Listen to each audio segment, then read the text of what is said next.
Hello दोस्तों, कैसे हैं आप सभी लोग। आई होप आप सभी लोग स्वस्थ होंगे, मस्त होंगे। तो दोस्तों, आज मैं आपके साथ बहुत बहुत बहुत अपनी लाइफ की सबसे बड़ी खुशी शेयर करने वाली हूँ। आज फाइनली मैंने अपनी जॉब हासिल कर ली है और फाइनली मैं जॉब में लग चुकी हूँ। तो बहुत बहुत बधाइयाँ आप सभी को मेरी तरफ से। और आज बहुत ज़्यादा खुश हूँ मैं, क्योंकि जो खुशी हर कोई देखना चाहता है ना, अपने लिए तो देखो हर कोई खुश हो लेता है ना, लेकिन सबसे बड़ी खुशी क्या है, अपने पेरेंट्स की आंखों में जो आप खुशी देखते हो अपनी वजह से ना, वो बहुत बड़ी बात होती है। भाई साहब, आज देखिए मैंने वो खुशी, और जिसका मुझे इतने सालों से इंतज़ार था फाइनली, मतलब मैं बता नहीं सकती हूँ आपको मैं कितनी खुश हूँ। बस मैं चाहती हूँ आप सभी लोग भी इसी तरीके से एक ना एक दिन ये वाला जो टाइम होता है ना, वो ज़रूर आप लोग भी हासिल करें। अपने पेरेंट्स की आंखों में आप लोग भी ज़रूर एक दिन खुशी लाएं। तो बस आज तो मैं बहुत ज़्यादा खुश हूँ। तो खैर, मेरी खुशियाँ तो अपनी जगह हैं। आज हम आगे बढ़ते हैं। कल हमने जो भी पैरामीटर्स पढ़े थे, आज हम उनको आगे देखेंगे। ठीक है। देखिए फ्रेंड्स, लाइफ में ना आप लोग को बस, अगर किस्मत भी मेहनत मांगती है, मेहनत हमेशा कीजिए, हमेशा मेहनत में कभी पीछे मत कीजिए। क्योंकि एक पैसा जो होता है ना, वो हर किसी के पास नहीं होता है, लेकिन जो मेहनत है वो करने की जो भगवान ने क्षमता दी है, वो हर किसी के हाथों में दी है। हर किसी की लाइफ में हर किसी को, मतलब एक चीज़ भगवान ने उसकी खुद की दे रखी है, और वो है मेहनत करने का जज्बा। हर एक इंसान को, इंसान खुद मेहनत करता है और खुद ही इंसान आलस करता है। तो आपको चुनना है कि आपको मेहनत की तरफ जाना है या आपको आलस की तरफ जाना है। तो मेरी तो यही आप लोगों से मतलब यही मैं आपको गाइडेंस दूंगी कि बस मेहनत कीजिए और बस मेहनत कीजिए, और आप किसी चीज़ की चिंता मत कीजिए। क्योंकि जहाँ मेहनत होती है वहाँ ईश्वर आपको खुद ही रास्ता दिखाता है। ठीक है। तो इसी के साथ हम आगे बढ़ते हैं। तो कल हमने कहाँ पढ़ा था, कल हमने वॉइड रेशियो जहाँ तक है देख लिया था, सिग्निफिकेंट हमने इसका देख लिया था, पोरोसिटी हमने देख लिया था। ठीक है, पोरोसिटी का ये भी देख लिया था। N is equal to volume of void upon total volume into 100। Porosity को हम 100% में काउंट कर रहे थे, और पोरोसिटी और वॉइड रेशियो दोनों ही डेंसनेस हमें बताते हैं कि कितना सॉइल डेंस है और कितना लूज़ है। ठीक है। वाटर कंटेंट शायद हमने नहीं पढ़ा था, तो आज हम वाटर कंटेंट से स्टार्ट करेंगे। वाटर कंटेंट भी हमने पढ़ लिया था, तो आज हमारा है सैचुरेशन। ठीक है। तो आज हम जो है डिग्री ऑफ सैचुरेशन पढ़ने वाले हैं। डिग्री ऑफ सैचुरेशन को आप लोग किससे डिनोट करते हैं, आप लोग डिग्री ऑफ सैचुरेशन को एस से डिनोट करते हैं। ठीक है, डिग्री ऑफ सैचुरेशन को एस से डिनोट करते हैं। सैचुरेशन का मतलब मैंने बता दिया था कि जब ग्लास पूरी तरह से फिल हो जाता है वाटर से और उसमें कोई भी गुंजाइश नहीं होती है भरने की पानी, तो वो जो लेवल होता है ग्लास का, उसको सैचुरेशन लेवल कहते हैं। जब उसमें अब और ज़्यादा पानी या फिर किसी भी लिक्विड भरने की गुंजाइश नहीं है। ठीक है। तो सैचुरेशन का जो फॉर्मूला होता है वो होता है आपका volume of water upon volume of voids into 100। क्यों? क्योंकि जो सॉलिड्स है ना, उसमें तो आपको पानी नहीं भरना है। आपको भरना किस में है पानी? मिट्टी में। पानी कहाँ पे जाता है? जो वॉइड्स होते हैं उसमें जाता है ना। पानी किस में जाता है? जो वॉइड्स होते हैं उसमें जाता है। ये है जैसे माना। ठीक है। तो हमारा जो ये था और ये था, तो यहाँ पे हमारा क्या था? एयर, वाटर, और यहाँ पे वॉल्यूम ऑफ सॉलिड्स। अब हमारा क्या है कि वॉल्यूम ऑफ एयर और वॉल्यूम ऑफ वाटर, ये मिलके हमारा क्या बन रहा था? वॉल्यूम ऑफ वॉइड्स बन रहा था, है ना। तो हमें क्या देखना है कि जो सैचुरेशन होगा इसी में तो भरेगा, जो भी भरेगा एयर वाली पोर्शन को फिल करेगा और वाटर वाली पोर्शन को फिल करेगा, है ना। तो वॉल्यूम ऑफ वॉइड्स, यानी कि नीचे जो होगा वो वॉल्यूम ऑफ वॉइड्स होगा, क्योंकि बेस पे हम वॉल्यूम ऑफ वॉइड्स में ही भर रहे हैं, और भर के रहे हैं हम पानी भर रहे हैं मिट्टी में। ठीक है। तो वॉल्यूम ऑफ वॉइड में कितना वॉल्यूम ऑफ वाटर आया है हमारा? इनटू 100। तो ये जो सैचुरेशन होता है इसको भी हम परसेंट में काउंट करते हैं। 100 लिख दिया मतलब कि परसेंट में काउंट कर रहे हैं। ठीक है। आसान है, कोई ज़्यादा टफ नहीं है। तो इसकी एक्सप्रेशन है S is equal to volume of water upon volume of void into 100। Let's say a soil has a degree of saturation 40%. It implies that 40% of it implies that 40% of जो उसमें voids हैं वो क्या है, मतलब 40% जो voids हैं वो पानी से भरा हुआ है, ठीक है। It also implies that remaining portion of the volume of void is occupied by air, और बाकी जितना है यानी कि जो 60% है, 40% ये हमें क्या बताता है कि 40% तो आपका फिल है वाटर से, और रिमेनिंग कितना बचा 60% है ना। 40% अगर वो हो गया तो रिमेनिंग कितना बचा 60%, तो 60% है आपका एयर से ऑक्यूपाइड है, और बाकी तो सॉलिड्स अलग हुआ, ठीक है। अभी हम सिर्फ वॉल्यूम ऑफ वॉइड की बात कर रहे हैं। वॉल्यूम ऑफ वॉइड कितना था 100%, ठीक है। वॉइड्स कितने 100% है, जिसमें से 40% को अगर डिग्री ऑफ सैचुरेशन 40% दिया यानी कि 40% जो है पानी ने घेर रखा है, और अगर 60% जो बचा हुआ है वो वॉइड्स जो है उस वॉइड्स में आपकी क्या है एयर है, ठीक है। तो ये हो गया। आई होप आपको समझ में आ रहा होगा बहुत अच्छे से, मैंने बहुत बेहतरीन तरीके से, मैं जहाँ तक मैं जानती हूँ बहुत नीचे लेवल से आपको समझा रही हूँ, ठीक है। ऐसा टेक्निकल टर्म में, और आपको सीधे सीधे आपका बहुत वैसे नहीं समझाएंगे, आपको ऊपर ऊपर समझाएंगे। वो ये लोग ये सोच के पढ़ाते हैं कि इंजीनियरिंग के छात्र हैं भाई इनको तो सब आना चाहिए, हम लोग बस ऊपर से। लेकिन आपको जो है बेसिक से बहुत से बच्चों को बेसिक से पता नहीं होता है, ठीक है। तो वही है, मैं बहुत बेसिक से आपको पढ़ा रही हूँ ताकि आपको अच्छे से समझ में आए। फिर बाकी ऊपर की चीज़ें तो देखो बच्चा खुद कर लेता है। बीटेक में आए हो तो इतने लल्लू तो हो नहीं, है ना भाई, अच्छे खासे पढ़ाई में होशियार होगे तब आए होगे। तो देखिए रेंज है 0 से 100%, ठीक है। तो रेंज कितनी होती है 0 से 100% होती है सैचुरेशन की रेंज। ये कि जो वाटर है वो वॉइड्स में या तो 0 से ज़्यादा होगा या 0 के बराबर होगा, मतलब या तो बिल्कुल ही ना हो या फिर बिल्कुल तरी बन जाए, इतना ज़्यादा हो जाए कि बिल्कुल कीचड़ी बन जाए उसका, ठीक है। बिल्कुल ही ना हो का मतलब क्या है कि ये पूरा पोर्शन एयर हो, ठीक है। ये पूरा पोर्शन क्या हो एयर हो, या फिर पूरा क्या हो वाटर हो, ठीक है। ये हो सकता है। देखिए यहाँ पे होगा for dry soil volume of water is equal to 0, तो इसके लिए हमारा एस ऑब्वियसली 0 हो गया। फॉर्मूला क्या था volume of water, degree of saturation का फॉर्मूला पूछ रही हूँ मैं। Volume of water 100। अब अगर ड्राई सॉइल होगी इसका मतलब कि ड्राई सॉइल में वाटर क्या होगा बिल्कुल भी नहीं होगा, ऊपर ये 0 हो गया तो पूरा सैचुरेशन ही 0 हो गया, ठीक है। और फॉर अ सैचुरेटेड सॉइल, अब सैचुरेटेड सॉइल है तो इसका मतलब पूरा जो वॉल्यूम ऑफ वॉइड है वो वॉल्यूम ऑफ वाटर के बराबर है। तो volume of water upon volume of water into 100, तो सैचुरेशन कितना आ गया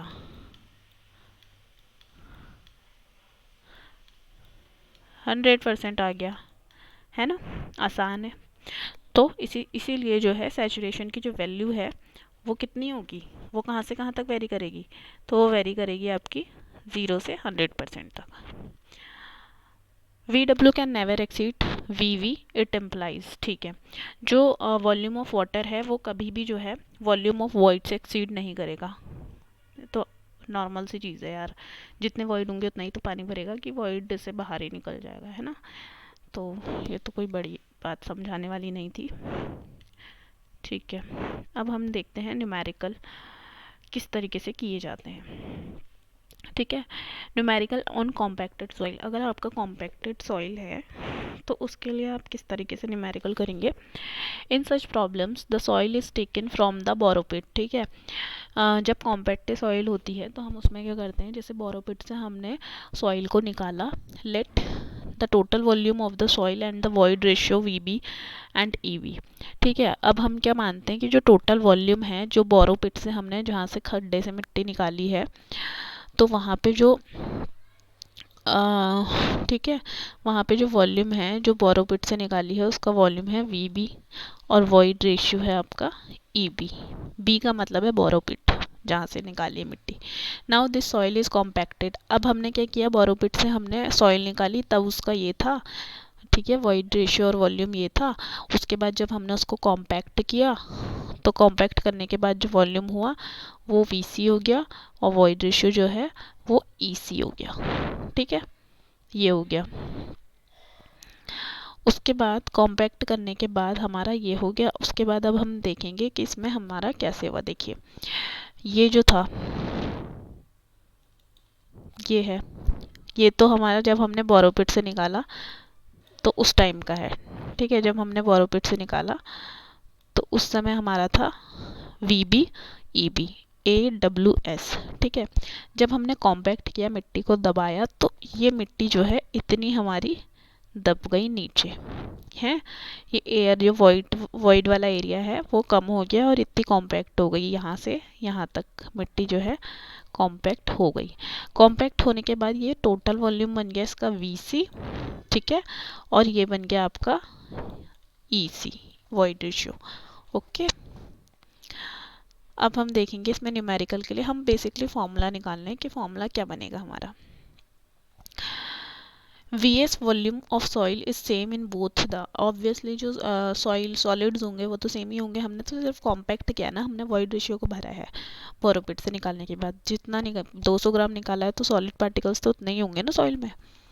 E is equal to V upon V S. आपको पता है वॉइड रेशियो का formula, volume of void upon volume of solids. E की वैल्यू आपने वॉल्यूम ऑफ वॉइड को आप total volume minus volume of solid भी कर सकते हैं अपॉन वी एस। ठीक है, उसके बाद E इज इक्वल टू हमने V अपॉन वी एस करा और V S upon V S 1 आ गया। ठीक है, ये 1 को आप इधर साइड ले गए।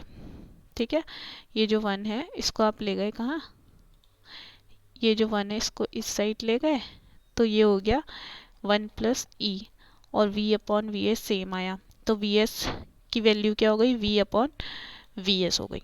ठीक है, अब कॉम्पैक्शन से पहले ये हमारा मेन फॉर्मूला है। ठीक है, मेन जो है ये है, इसको आप हमेशा याद रखेंगे कि वॉल्यूम ऑफ सॉलिड जो कॉम्पैक्टेड सॉइल होती है उसके लिए वॉल्यूम ऑफ सॉलिड होता है V upon 1 plus E. Before compaction हम volume of borrow pit upon 1 plus E B लिखेंगे। ठीक है, बोरोपिट से जब हम निकालते हैं तब। और उसके बाद आफ्टर कॉम्पैक्शन देखेंगे तो हमारा वॉल्यूम ऑफ, क्योंकि वॉल्यूम ऑफ सॉलिड ना सेम है। ठीक है, तो आफ्टर कॉम्पैक्शन देखेंगे तो V S is equal to V C upon 1 plus E C आ जाएगा। सेकेंड इक्वेशन आपकी हो जाएगी। फिर हम 1 और 2 को इक्वेशंस को इक्वल रखेंगे, कंपेयर करेंगे दोनों को, तो V B upon 1 plus E B is equal to V C upon 1 plus E C आ जाएगा। और फाइनली हमारी जो फाइनल एक्सप्रेशन हमारा बनेगा वो बनेगा volume of borrow pit upon volume of compacted soil का जो रेशियो होगा वो इसका 1 plus E B upon 1 plus E C हो जाएगा। ठीक है, बोरोपिट अपॉन कॉम्पैक्शन से हमारा क्या हो जाएगा, ई बी अपॉन ई सी हो जाएगा। अब हम, अगर मैं आपको बताऊं तो आपके पेपर में इस बोरोपिट वाले से इतने क्वेश्चन आते हैं, इतने क्वेश्चन आते हैं, आप कहीं भी देख लें, कॉलेज से लेके आपके किसी भी एरिया में, कहीं भी किसी भी क्षेत्र में जाएं, इस वाले एक्सप्रेशन से बहुत क्वेश्चन आते हैं। तो ये वाली जो एक्सप्रेशन है ना, ये आप निकालना भले ही ना सीखें, क्योंकि ये निकालना तो खैर अगर आप आईईएस का फॉर्म देते हैं उसमें आपका ये थियोरेटिकली आपका पूरा पोर्शन आएगा इसको डिराइव करने के लिए, लेकिन अदरवाइज आप इतने इक्वेशन बोरोपिट वाले क्वेश्चन के लिए बिल्कुल याद रखें, रट के रखें, क्योंकि ये आपके क्वेश्चन न्यूमेरिकल सॉल्व करने में हेल्प करता है। ठीक है, नेक्स्ट हम देखते हैं एयर कंटेंट। एयर कंटेंट को हम डिनोट करते हैं एसी से। ठीक है, एयर कंटेंट को कैसे डिनोट करते हैं, एसी से डिनोट करते हैं। एसी का जो हमारा होता है volume of air upon volume of void into 100। ठीक है, एयर कंटेंट क्या होता है, volume of air upon volume of void into 100। It is represented in percentage, और ये परसेंटेज में रिप्रेजेंट होता है। ओके, 100 लिखा है तो मैंने क्या कहा था 100 लिखा है तो समझ जाओ परसेंटेज में होगा।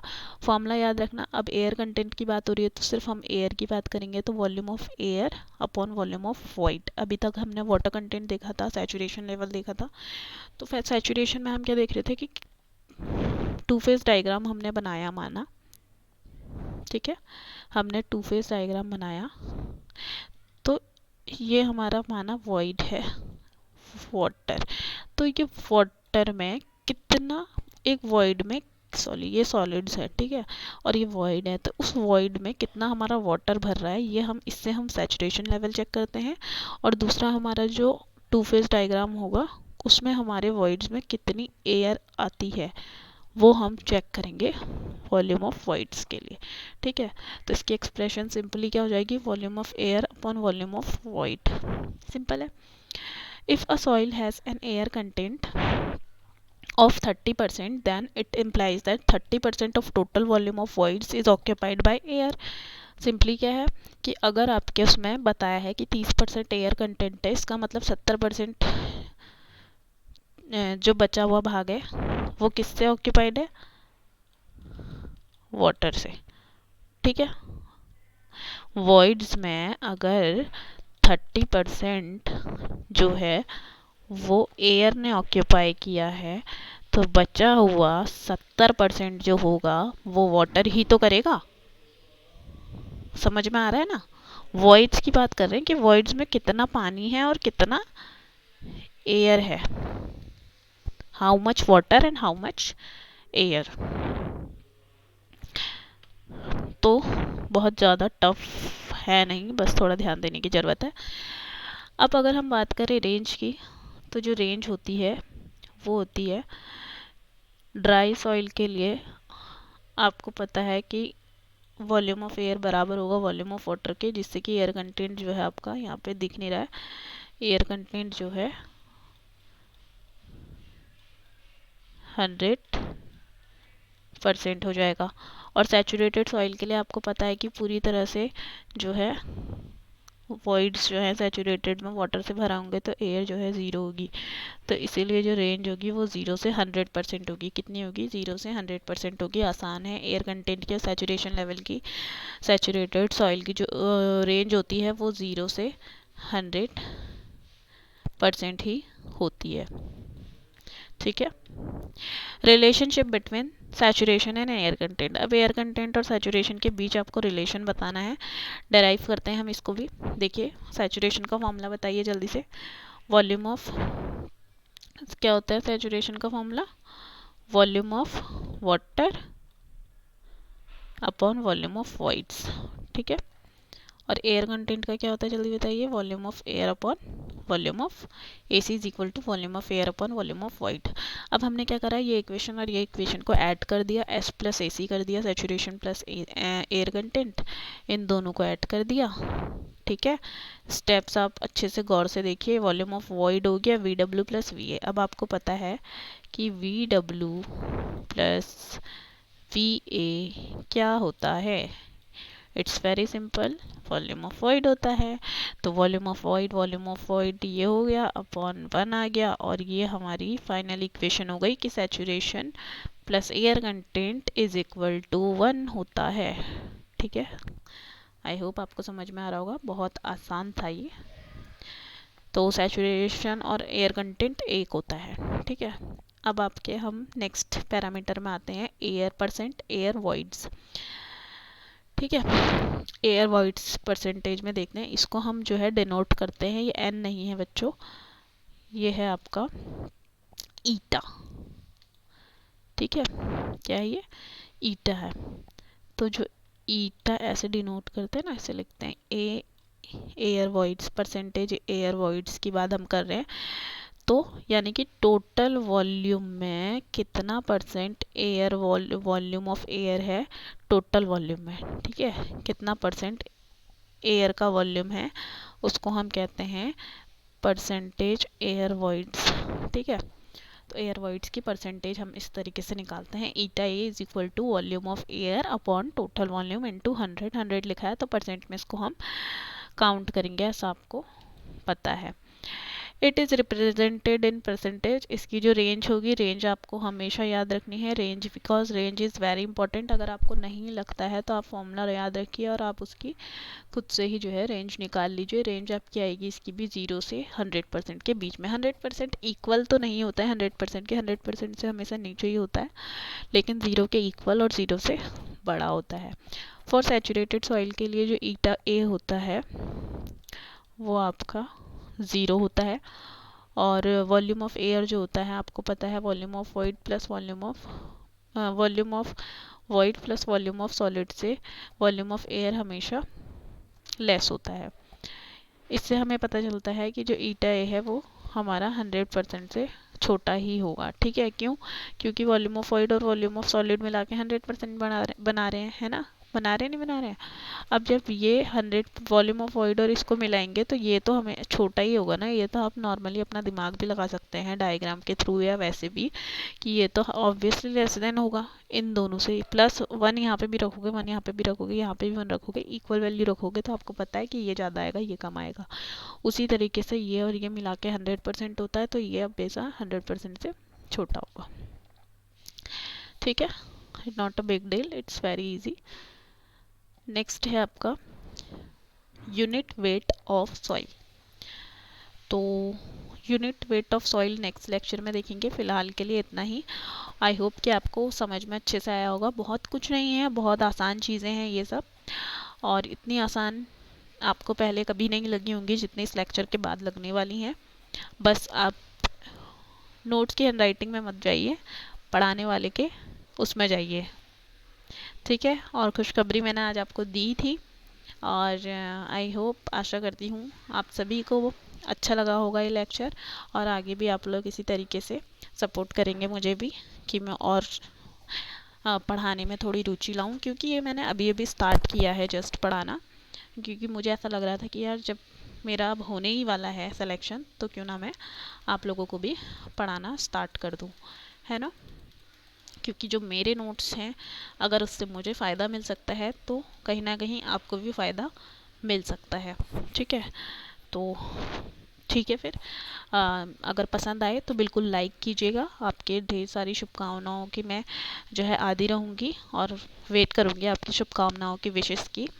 और लाइक कीजिए, शेयर कीजिए, सब्सक्राइब कीजिए, और बने रहिए मेरे साथ, आपकी फ्रेंड। ठीक है, चलिए, धन्यवाद।